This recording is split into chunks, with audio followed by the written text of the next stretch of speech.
고백대로 하나님이 은혜 주시고 인도하실 줄 믿습니다. 음. 근데 한 가지 우리가 생각해야 될 건 있어요. 우리가 보통 이렇게 실행을 찾을 때 설교를 듣든지 성경을 읽든지 뭔가 우리의 마음에 부딪혀 온단 말이에요. 내가 불신앙했구나. 아, 내가 기도하지 않았구나. 내가 이웃을 사랑하지 않았구나. 형제를 사랑하지 않았구나. 그러면 우리는 어떻게 합니까? 아, 이제부터 하자. 이제부터 실천하자. 이번 주에는 실천해야지. 그렇게 우리는 보통 생각하고 반응하죠. 근데 거기에는 뭐가 들어있냐면요. 내가 할 수 있어가 들어있습니다. 내가 할 수 있어가 내 마음속에 딱 들어있어요. 내가 할 수 있어. 내가 생각 못해서 못했네? 할 수 있어. 그런데 그렇게 해놓고 또 안 되죠. 그러면 다음에는 조금 약간 죄책감을 가집니다. 또 그 말씀 들었을 때, 아, 이번 진짜 해야지. 은혜 주세요. 기도하면서 해야지. 근데 또 안 돼요. 또 안 돼요. 또 안 돼요. 그러면 마음에 죄책감이 생깁니다. 차라리 아무 생각 없이 그냥 교회 왔다 갔다 하는 사람은요, 말씀을 자세히 듣지 않기 때문에 죄책감이 안 생겨요. 그런데 진짜 말씀을 듣고 순종하려고 하는 사람은요, 또 안 되고, 또 안 되고, 또 안 되고, 이런 마음에 죄책감이 생기고, 자기한테 실망하고, 낙심하고, 영적 힘이 빠질 수 있습니다. 하나님 사랑하기 때문에, 거룩하게 살고 싶기 때문에 그렇게 되죠. 그럼 하나님 원하신 건 뭐냐면요, 내가 할 수 있습니다. 이거 하겠습니다. 하기 전에 인정하는 거예요. 하나님, 제가 지난번에 이거 고백했는데 안 되었네요. 저는 이거에 안 되는 사람이네요. 전 제가 좀 괜찮은 사람이라는 착각을 계속 하는데 내 안에 형제 사랑하는 마음이 없네요. 저는 기도를 원하지를 않네요. 이렇게 신앙생활 했는데 기도를 원하지 않네요. 자기 안에 있는 진실을 인정하고 하나님 앞에 고백하는 거죠. 저 하나님의 은혜가 필요합니다. 그리스도가 필요합니다. 예수님이 필요합니다. 십자가 은혜가 필요합니다. 하나님께 나아가는 겁니다. 말씀을 통해서 내 상태가 드러나고 그 상태를 덮어버리는 게 아니라 그냥 할게요. 이렇게 덮어버리는 거예요. 그거는. 그게 아니라 내 안에 숨어있는 불신앙과 교만과 이거를 그대로 직면하고 주님 앞에 솔직히 가지고 나가는 거예요. 주님께로 나가야 돼요. 예수님께로 십자가로. 그때 십자가의 능력이 우리를 치료합니다. 저는 오랫동안 신앙생활하면서 그걸 못 깨닫고요. 처음 구원받을 때만 예수 믿었지. 말씀대로 안 살아갈 때는 예수를 믿는 게 아니라 자꾸 나를 믿었어요. 이번엔 진짜 도전한다. 이번엔 진짜 실천한다 내가. 제 자신의 죄성과 제 자신의 악함을 못 본 거죠. 우리가 말씀 적용할 때 그게 중요합니다. 그러면 지금처럼 우리가 이제 하나님 찾자, 죄악을 버리자 그렇게 고백하면 안 된다는 거냐가 아니에요. 그 이전에 그렇게 단순하게 딱 잡고 넘어가는 게 아니라 그 말씀을 묵상하면서 내 안에 회개해야 될 부분들을 솔직하게 하나님이 내 마음에 깨닫게 해주신 대로 인정하고 먼저 주님께 나가야 된다는 겁니다. 예수 그리스도께로. 그리고 그분을 의지하면서 결단하는 거예요. 그분을 의지하면서 결단하는 거예요. 십자가의 능력을 경험하게 됩니다. 이 시편 53편을 좀 살펴보시면요. 14편에 나왔지만 이거는 인류와 세상이 얼마나 인간이 부패해 있고 악해져 있나 그것을 고발하고 드러내는 시예요. 자, 1절을 보시면요. 어리석은 자 그랬죠. 어리석은 자는 히브리어로 나발입니다. 사무엘상 25장에 보면 나발이라는 이름을 가진 인물이 등장하죠. 어, 다윗의 이야기에서 어, 어. 다윗이 그 나발의 그 목자와 양들을 보호해 줬는데 나발은요 감사하기는커녕 뭘 얻어먹으려고 그렇게 했냐. 그렇게 인간적으로 자기 수준으로 그렇게 딱 보면서 오히려 다윗을 무시하고 조롱하죠. 다윗이 분노해서 그 나발이 죽을 뻔했는데 나발의 지혜로운 아내 아비가일이 그 남편을 설득하고 다윗을 설득해가지고 다윗이 죄 짓는 걸 막았죠. 나발은 놀라서 너무 놀래가지고 죽긴 했습니다. 그 이름이 나발이잖아요. 그 나발이 히브리어로 나발이 무슨 뜻이냐? 어리석다 이러는 거예요. 어떤 사람이 어리석은 사람입니까? 어리석은 사람은 그의 마음에 이르기를 하나님이 없다 하도다. 그의 마음속에 하나님이 없는 거예요. 하나님을 생각하지 않는 거예요. 마음에 이르기를 이 말은요. 아예 하나님을 생각하지 않기로 결정한 사람들을 말합니다. 무신론자들을 말하는 거고요. 구원받지 못한 사람들은 이런 상태 가운데 있죠. 하나님이 없다고 생각하고 하나님 믿는다 해도 자기 마음대로 하나님을 상상해내고 이용하지 하나님을 경외하고 그분께 굴복하지 않습니다. 하나님이 없다는 사람은 어떻게 됩니까? 하나님 없다는 사람은 부패하고 가증한 악을 행해요. 하나님을 인정하지 않는 것, 하나님을 거부하는 데서 모든 어리석음과 도덕적 부패가 시작돼요. 하나님이 살아계시구나 이 사실을 인정하고 믿는 사람은요. 어떻게 남의 돈을 훔치겠습니까? 하나님이 살아계시고 다 지켜보고 계신데. 하나님이 살아계시다. 사람들이 안 본다고 쓰레기 버리겠습니까? 하나님이 살아계시다. 사람들이 안 보인다고 막 장부를 조작하고 바꾸고 하겠습니까? 하나님이 살아계시다. 눈에 안 보이는 데서 성도들을 어렵게 하고 범죄할 수 있겠습니까? 도덕적 부패와요. 이 가증스러운 악은요. 하나님을 거부한 데서부터 나와요. 거기서부터 시작됩니다. 그래서 하나님이 없다 주장하는 자들은요. 결국은 부패와 악으로 갈 수밖에 없다고 성경은 말해요. 이 어리석은 자는 머리가 나쁜 사람 말하는 게 아닙니다. 바보들을 말하는 게 아니에요. 세상에 머리 너무 좋고 IQ가 160대는 사람일지라도 그 마음속에 하나님이 어디 있어? 우주는 우연히 생겨났어. 신은 없어. 이렇게 마음에 이르고 살아간 사람은 어리석은 자예요. 그 사람은 언제든지 부패하고 가증한 악을 행할 수 있는 겁니다. 그런데요. 2절, 3절 한번 보시면요. 충격적인 사실을 말합니다. 하나님이 하늘에서 인생을 굽어 살피사 이 몸을 숙여서 자세히 보신다는 거예요. 하나님이 왜 몸을 숙입니까? 영이신데. 이거 상징적인 방법이죠. 신인 동형론 이렇게 말합니다. 하나님을 사람처럼 표현하는 거. 자세히 살펴보신다는 거예요. 지각이 있는 자와 하나님을 찾는 자를 보리 있는지 찾는 자가 있는지 보리 하신즉 지각이 있는 자는 이 깨닫는 지각은 여기서 깨닫는 지혜를 말하는 겁니다. 지혜와 분별력을 말하는 거예요. 영적 지혜와 분별력이죠. 영적 지혜가 분별력이 정말 있어서 이 세상이 저절로 생긴 게 아니라 창조자가 있고 그 창조자가 어떤 분일까? 그 창조자를 어떻게 하면 알 수 있을까? 찾는 자. 그러니까 지각이 있는 자와 하나님 찾는 자는 같은 말입니다. 같은 말이에요. 정말 영적으로 지각이 있어서 하나님을 찾는 자. 여기서 찾는다는 말은 조사하며 조사하고 물어보고 한다는 거예요. 하나님 보려고 했는데 세상에 있어요? 3절에 각기 물러가 함께 들어온 자가 되고 서로 도와주면서 옆으로 치우쳐 버려가지고 불신앙의 문에 완전히 빠져가지고 불신앙의 반대쪽은 뭡니까?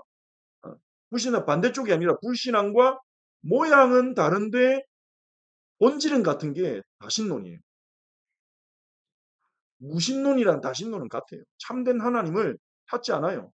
무신론 하나님 없다 하고 인간이 주인이 되는 거고, 다신론은 인간이 상상해낸 신들을 믿는 겁니다. 중심 인간입니다. 함께 치우쳐가지고요. 우상문화, 불신문화 거기에 전부 다 빠져가지고 선을 행하는 자가 없으니 한 사람도 없도다.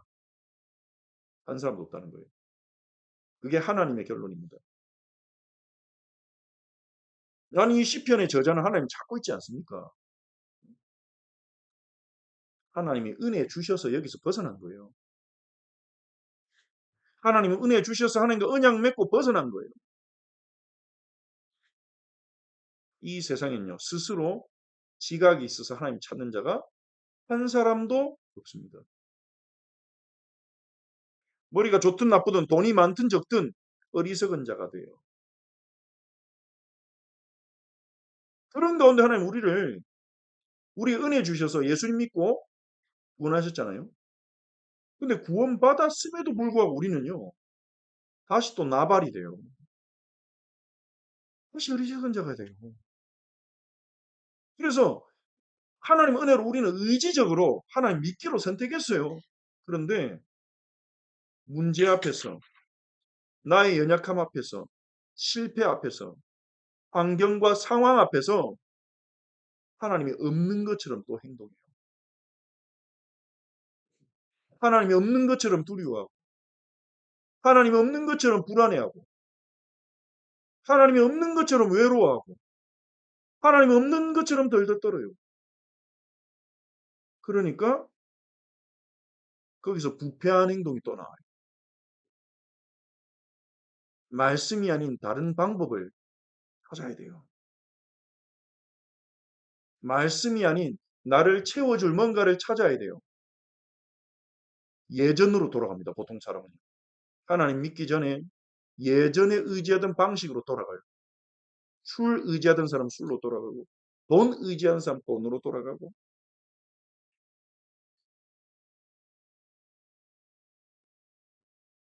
과거의 그 상태로 자꾸 속습니다.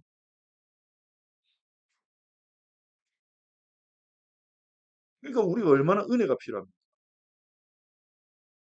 그래서 주님 우리를 계속 부르시는 거예요. 우리가 얼마만큼 기도하면 하나님 기뻐하십니까? 하루에 1시간요? 2시간 기도 하나님, 아이고 잘했다. 더 이상 할 게 없어 그러실 거예요? 성경은 뭐라 말합니까? 쉬지 말고 기도하라. 아니 하나님 믿으면 한 번만 기도하면 되지. 뭐 그리 쉬지 말고 기도하랍니까? 왜 쉬지 말고 기도해야 됩니까? 우리는 하나님 자꾸 잊어버려요. 기도를 놓치면 하나님 잊어버려요. 하나님을 잊어버린 그 빈자리에 부패와 가증한 악이 다시 싹트기 시작합니다. 나는 하나님 믿고 있다 하면서 불신앙하고, 나는 하나님 믿는데 이러면서 목사들이 성범죄하고, 난 하나님 믿는데 이러면서 목사나 장로들이 불법을 행하고, 어떻게 그런 일이 일어납니까? 본인도 모르게 하나님 안 믿는 상태가 있는 거죠. 생겨나는 거죠. 자기도 모르게 조금씩 부패와 가증한 악으로 들어가다가 열매가 딱 맺어지는 거예요. 그래서 하나님은요, 우리에게 쉬지 말고 기도해라. 틈만 나면 주님 바라보라는 거예요. 그 쉬지 말고 기도하란 말은요, 기도 제목을 계속 반복해라 이 말이 아닙니다. 똑같은 기도 제목을 찾으세요, 찾으세요, 찾으세요, 찾으세요. 돈 주세요, 돈 주세요, 돈 주세요, 돈 주세요. 예수님이 중언부언하지 말라 했잖아요. 이방인들처럼 똑같은 기도, 똑같은 말 계속 하지 마 그랬잖아요. 기도 제목을 가지고 그렇게 하라는 게 아니에요. 하나님과 교제하는 기도, 주님과 대화하는 기도, 주님의 영광을 보기 위한 기도, 주님을 알아가기 위한 기도, 때를 따라 돕는 은혜를 얻기 위한 기도. 하나님 오늘을 살아갈 은혜 주세요. 지금 살아갈 은혜 주세요. 하나님 제가 오늘 누구를 만났는데 그 사람과 함께 그 사람에게 하나님 살아계심을 나타내도록 저에게 은혜를 주세요. 때를 따라 돕는 은혜. 히브리서 4장 16절에 긍휼하심을 얻고 때를 따라 돕는 은혜를 얻기 위하여 은혜의 보좌 앞으로 담대히 나갈지니라. 우리가 그 은혜 놓치면요. 우리도 이 나발이 되는 겁니다. 이 성경에서 말하는 본문에서 말하는 나발은 불신자를 말하는 겁니다. 5절에 보니까 완전 심판이 나오잖아요. 하지만 하나님 백성도 이 나발의 상태가 될 수 있다. 그 사실을 우리는 기억해야 됩니다. 이 어리석은 자 어떻게 합니까? 4절에 죄악을 행하는 자들은 무지하냐? 하나님이 놀람을 표현하세요. 죄악을 행하는 자들은 왜 이렇게 무지하지? 쟤왜 저리 멍청해? 이런 말이에요. 우리가 하나님이 살아계시고 하나님이 나와 함께 하신다는 사실을, 하나님 우리 기도 응답하신다는 사실을 놓치면요. 우리도 무지해져요.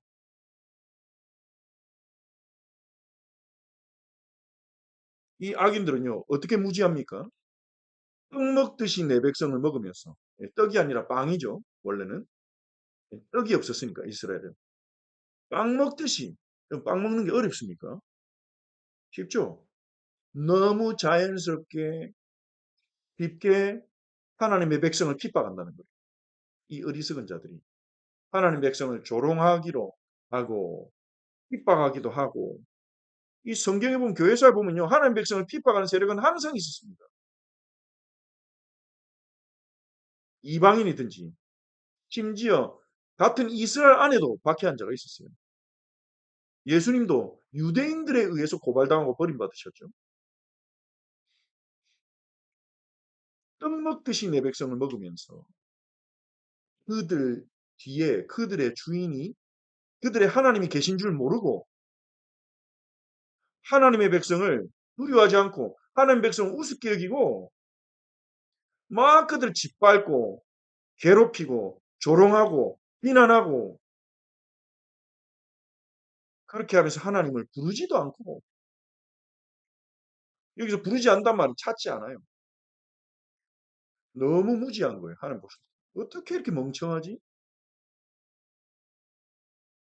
하나님의 백성을 짓밟으면서 너무나 자연스럽게, 하나님 안 믿으니까 그렇게 하겠죠. 만약에 하나님을 믿는다. 그러면 하나님을 섬기는 주의 종들을, 주의 일꾼을, 주의 교회를, 주의 백성을 함부로 모욕하고 정죄하고 조롱하고 할 수 있겠습니까? 안 믿으니까 그렇게 할 수 있는 거죠. 그리고 하나님 찾지도 않아요. 그러니까 하나님 어떻게 하십니까? 5절에 그들이 두려움이 없는 곳에서 크게 두려워했으니, 두려움이 없는 곳 어디겠습니까? 자기들이 전혀 두려워하지 않는 성공의 자리, 안전한 자리, 여기서 크게 두려워하게 하신다는 거예요. 성경의 몇몇 인물들이 생각나죠. 사네립, 아수르 왕 사네립. 18만 5천 군대의 중앙에서 18만 5천 명이 둘러싸고 있는 그 가운데에서 인생 최고의 공포를 경험합니다. 눈 뜨고 일어났더니 다 죽어 있는 거예요. 그걸 상상만 해봐도 전 너무 무서워요. 내일 보자 이러고 예루살렘 치기로 작전 다 짜놓고, 히스기야 밟아주기로 작전 다 짜놓고 내일 보게 이러고 다 잤는데, 다 텐트 가서 잤는데 자고 일어나 보니까 다 죽어 있어요. 자기 부하들, 부관들, 병사들. 너무 무섭지 않아요? 거의 정신 돌았을 거예요. 사내립이 정신 돌아가지고 이러면서 돌아갔어요. 부하에 의해서 바로 죽임 당하죠. 두려워할 수 없는 곳에서 자기는 제일 안전하다고. 우리는 그러잖아요. 사람이 많으면 안심되잖아요. 얼마나 우리가 어리석은지. 사람 많으면 뭔가 안전한 것처럼, 사람 없으면 막 불안하고. 그래서 사도 바울 감옥에 있어요. 얼마나 불안하고 낙심하고 불평해야 될 때입니까? 복음 전하다 감옥 갇혔잖아요. 왜 하나님 안 지켜줬습니까? 하나님 능력이 없습니까? 왜 제가 감옥 가야 됩니까? 제가 뭔 죄 지었습니까? 복음 전했는데. 근데 그 자리에서 바울은 뭐랍니까? 그 안에서 기뻐해라. 내가 다시 말하노니 기뻐해라. 내 걱정하지 마라. 복음 증거되니까 난 너무 감사하다. 두려워해야 될 곳에서 두려워하지 않는. 왜냐? 하나님 함께 하시기 때문에. 메마른 땅을 종일 걸어가도 나 피곤치 아니하며 내가 사망의 음침한 골짜기로 다닐지라도 내가 해를 두려워하지 않을 것은 주께서 나와 함께 하심이라. 우리가 개척의 상황 다들 어렵다고 합니다. 개척에 오는 분들도 어려울 걸 각오하고 오고 어렵대요. 개척했다면 전부 다 아이고 어떡하냐. 긍휼의 눈으로 바라보는 분들도 있어요.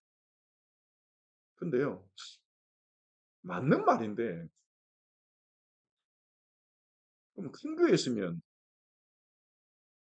사람이 많으면 우리가 안전합니까? 우리 신앙이 안전합니까? 사람이 많이 있으면 우리 인생이 행복합니까?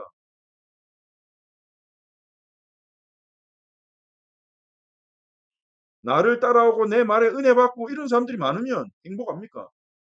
기분은 좋겠죠. 근데 그건 진짜 행복이 아니잖아요. 그 사람들 없어지면 무너질 건데. 두려워할 곳에서 두려워하지 않는 은혜. 염려해야 될 곳에서 염려하지 않는 은혜. 눈물의 자리에서 기뻐하는 은혜. 그게 하나님이 하나님 백성이 주신 은혜라고 믿습니다. 근데 악인들은요. 어리석은 자들은요. 하나님이 없다는 자들 어떻게 됩니까? 두려움 없는 곳에서 평공의 자리에서 안전한 자리에서 두려워하는 크게 두려워하는 일이 생기는 거예요. 한 명만 더 예를 들면 벨사살. 다니엘서에 나오는 벨사살. 이 벨사살은 바벨론의 왕 아닙니까? 세계 제국. 물론 섭정이었지만 이 바벨론 제국을 통치하는 자리에 있는 사람이에요. 얼마나 이 사람이 우쭐하고 교만해졌냐. 이 각 나라 성전, 이스라엘의 성전에서 가져온 그릇들 다 꺼내가지고 신들을 섬기던 제기들을 가져와가지고 제사에 쓰는 그릇에다가 술을 부어가지고 마셨어요. 그거는 자기 과시입니다. 나는 신들을 정복했다. 정복한 나라의 왕이다 이거죠. 그때 손가락이 나타나죠. 여기다 글씨를 씁니다. 다니엘만 읽을 수 있습니다. 하나님이신 지혜로만 읽을 수 있습니다. 메네 데겔 우바라신. 그 글씨를 보고 나서 그 손가락이 나타난 걸 보고 성경 그렇게 묘사합니다. 벨사살이 다리를 덜덜덜 떨었다. 벨사살이 다리를 덜덜덜 떨었다. 왕궁에서 제일 안전한 왕궁에서 얼마나 많은 경호원이 있겠습니까? 자기 밑에 신하들이 둘러싸고 있어요. 몇 백 명이 몇 천 명이 왕궁에 일하고 있지 않습니까? 근데 그 중앙에서 그 손가락을 막을 수가 없는 거예요. 하나님의 손가락을. 해석도 못해요. 아무도. 하나님 사람 다니엘이 와서 읽지. 두려움이 없는 곳에서 크게 두려워했어요. 이게 악인의 운명입니다. 악인의 상태입니다. 대단해 보여도 대단해 보여도 와, 큰 집에 사네. 와, 돈 엄청 많네. 와, 대단한 차 타네. 거기서 하나님 크게 두려워하게 하실 수 있어요. 불효할 일이 아닙니다. 너를 대항하여 진친 그들의 뼈를 하나님이 흩으십니다. 이 하나님의 백성을 대항하고 공격했던 조롱했던 그들의 뼈는 흩어질 것이다. 심판받을 것이다. 왜냐? 하나님이 그들을 버리셨으므로. 이게 무서운 거예요. 하나님이 그들을 버리셨으므로. 우리는요. 하나님이 우리를 버리지 않으세요. 성경에 약속했죠. 언약 백성에게. 네 부모는 너를 버릴지라도 나는 너희를 버리지 아니하리라. 약속하셨잖아요. 하나님께 버림받은 인생들은요. 하나님께 버림받은 인생인데 하나님이 없다는 이 어리석은 자들은 수치를 당합니다. 누구에게 수치를 당하냐? 네가 그들에게 수치를 당하게 했도다. 하나님 믿는 자를 통해 수치를 당하게 돼요. 하나님 안 믿고 교만하고 불신하는 자들은 진짜 하나님 믿는 사람을 통해 수치를 당하게 돼요. 약속입니다. 우리는 하나님을 믿읍시다. 믿음의 선택을 합시다. 언제까지? 끝까지. 못합니다. 하지만 성령님이 오실 것입니다. 하나님 안 믿고 자기 힘을 의지하여 살아가던 자들은 부끄러움을 당하게 될 겁니다. 수치를 당하게 될 겁니다. 그들이 망했으면 좋겠다가 아니라요. 그래서 돌아오면 좋겠습니다. 믿음을 선택하도록 은혜 주신 하나님을 의지하여 우리가 믿음으로 살아갈 때 어리석은 자들이 수치를 당하고 하나님께 돌아오면 좋겠습니다. 하나님 믿는 게 안전이구나. 하나님 믿는 게 성공이구나. 하나님 믿는 게 능력이구나. 이걸 깨닫고 회개하고 돌아서면 좋겠습니다. 저희 사자와 어린 양 교회가 우리 형제 자매님들이 거기에 쓰임받는 증인이 되면 좋겠어요. 하나님 믿는 하나님 믿는 사람은 얼마나 안전한가? 하나님 믿는 사람은 얼마나 힘 있는가? 하나님 믿는 사람이 얼마나 아름다운가? 믿음의 역사, 믿음의 능력을 세상에 우리 주변에 보여주는. 왜냐하면 제가 마음이 아픈 게요. 교회 다니면서 불신앙에 상처받은 사람이 너무 많아요. 목사 자녀, 중직자 자녀. 신앙생활 안 하는 친구들이 많아요. 해도 그냥 부모 눈치 보면서 교회만 쓱쓱 믿음을 보질 못한 거예요. 물론 자기 영적 상태일 수 있습니다. 하나님의 시간표도 있겠죠. 믿음을 보질 못한 거예요. 예전에 어떤 중직자 자녀는 저에게 그렇게 말하더라고요.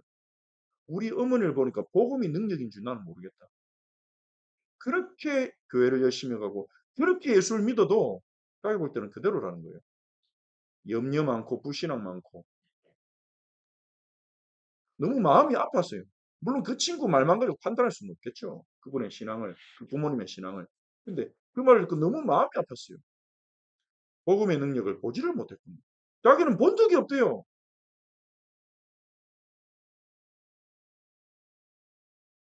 그때 제 마음에 하나님 제가 모자라지만 저는 복음의 능력을 보이는 증인 되면 좋겠습니다. 이 친구에게. 이런 친구들에게 진짜 복음의 능력이 뭔지 보이는 증인이 되면 좋겠습니다. 그러려면 복음만 믿어야 되잖아요. 잘 안 되지만 그래 몸부림치고 있습니다. 기도 제목이고요. 복음만 믿는. 수치를 당해야 돼요. 부끄러워야 돼요. 내가 하나님 안 믿었구나. 내가 불신앙했구나. 내가 인본주의를 썼구나. 누구를 통해 하나님이 그런 부끄러움을 느끼게 하시냐. 믿는 자를 통해. 하나님 믿는 자를 통해. 우리 지난주에 읽은 시편 52편 보시면 영원히 여호와 인자하심만 의지하는 자를 통해 푸른 감람나무를 통해 하나님이 믿음 없는 자들을 부끄럽게 하시는 거예요. 얼마나 신나는 일입니까? 우리가 잘난 척하자는 말이 아닙니다. 너무나 작고 연약하고 부족한 내가 하나님 믿고 하나님 은혜로 살았는데 그런 내 삶에 역사하신 하나님의 역사를 보고 불신앙에 빠져있던 자들이 부끄러움을 느끼고 하나님께로 돌아온다. 얼마나 신나고 감사한 일입니까? 그런 은혜를 주시도록 우리가 기도하면 좋겠습니다. 하나님 우리를 개척하게 한 것은요. 얼른 힘내고 열심 내가지고 다른 교회처럼 번듯하게 세워라. 그러라고 세운 게 절대 아니라고 저는 믿습니다. 그런 교회 너무 많아요. 성도들 몇십 명 모여서 헌금 딱 하고 규모가 처지고 예배당 좋게 꾸미고 다음 세대 교육하고 나쁘다는 게 아니라요. 그런 교회는 너무 많아요. 굳이 하나님이 그거 하라고 하셨을까? 저는 아니라는 생각이 듭니다. 하나님이 저희를 통해 하실 일이 있다고 봅니다. 하나님을 의지할 제일 좋은 시간입니다. 지금요. 6절. 기온에서 이스라엘 구원하여 줄 자 누구인가? 누가 우리를 구원할 수 있습니까? 누가 우리를 이런 어리석음에서 구원할 수 있습니까? 그렇죠. 한 분밖에 없어요. 하나님. 하나님밖에 없어요. 우리를 구원하실 분은. 그리고 그분 우리를 구원하실 것입니다. 그 하나님을 의지하고 그 구원을 경험하는 자는 즐거워하고 기뻐할 것입니다. 구원의 기쁨과 구원의 즐거움을 누릴 것입니다. 세상에 필요한 사람. 한국교회, 세계교회 살아나려면 이런 증인이 많이 필요합니다. 하나님을 믿고 하나님을 의지했더니 하나님의 구원을 경험하고 구원의 기쁨과 구원의 감사를 가진 증인. 이런 사람이 필요합니다.